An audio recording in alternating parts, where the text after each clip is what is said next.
একটা টেকনিক শেখাই দিই, যখন পাম্পের দ্বারে আসবেন তখন যদি থাকে ট্যাঙ্কির এই যে মুখটা থাকে, টাকাটা বের করে সুন্দর করে এখানে রেখে দিবেন, তাহলে আপনাদের জন্য এখানে যে হ্যাসেল কম হবে। আর যদিও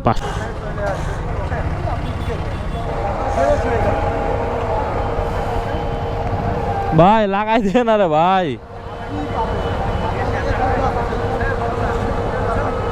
কি ভাই? নাইম মাজিদ ভাই, নাইম মাজিদ, হ্যাঁ ফেসবুকে ভাই, ফেসবুকে পেজে।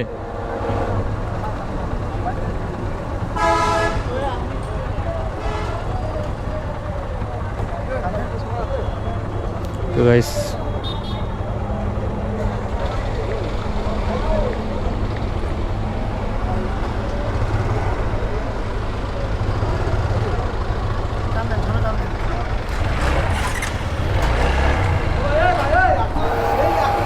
ভাই পেট্রোল নিবো ভাই।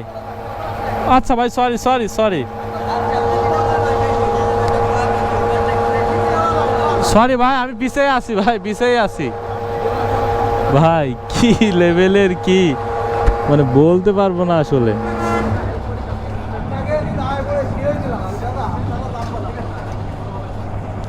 তো ভাইরাও পুরোপুরি একবারে সিরিয়াস। হ্যাঁ ভাই, হ্যাঁ হ্যাঁ ঠিক আছে, আমার ভুল। জি জি, আমি জায়গা দিয়ে দিচ্ছি। হ্যাঁ হ্যাঁ হ্যাঁ ঠিক আছে।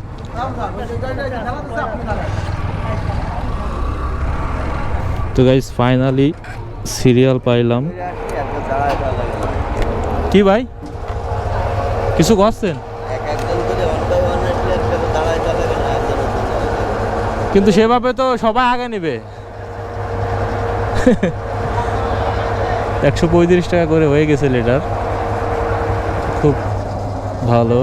300 400 অলমোস্ট 500।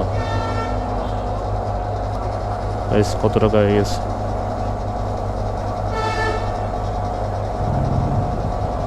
এখনো ফুল হয় নাই। 500 টাকার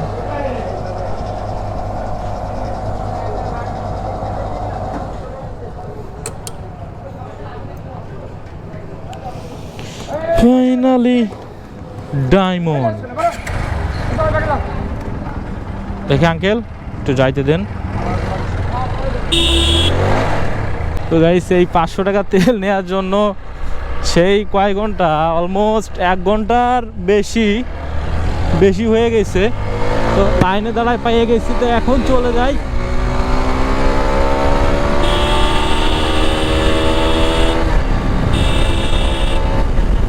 আর দাঁড়াবো না গাইস, অলরেডি আর 3-4 দিন 5 দিন চালাইতে পারবো যে তেল হয়েছে।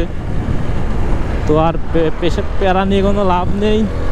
আর যদি এর ভিতরে আমাদের সরকার কিংবা আমাদের যদি তেল অ্যাভেলেবেল হয়, আমার মনে হয় না হবে, তাহলে তো ভালো। তাহলে হচ্ছে আপনার এরকমভাবে লাইনে দাঁড়ায় সিরিয়াল দেওয়া লাগবে না। তো ট্রেনে টুনে চলে যায় বাসার দিকে গাইস।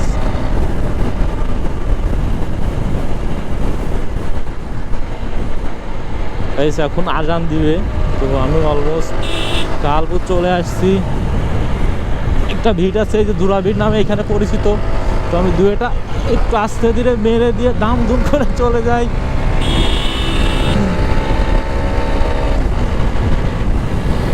দীর্ঘ 1 ঘন্টা লাইনে দাঁড়ানোর পর তেল পাইছি গাইস। এখানে একটু উঠতে হবে না, দীর্ঘ 3-4 দিন, একটু 4-5 দিন, 1 সপ্তাহ আপনার হচ্ছে রেস্ট পাওয়া যাবে তেলের থেকে, আর ভরা লাগবে না।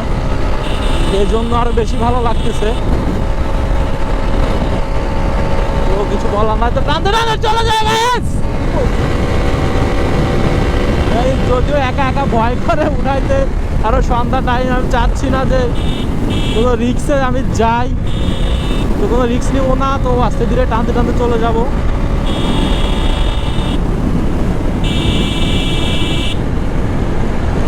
যেভাবে আসে গাইস লাইট লুট নিয়ে, এইগুলো আসলে সামনের থেকে কিছু দেখা যায় না।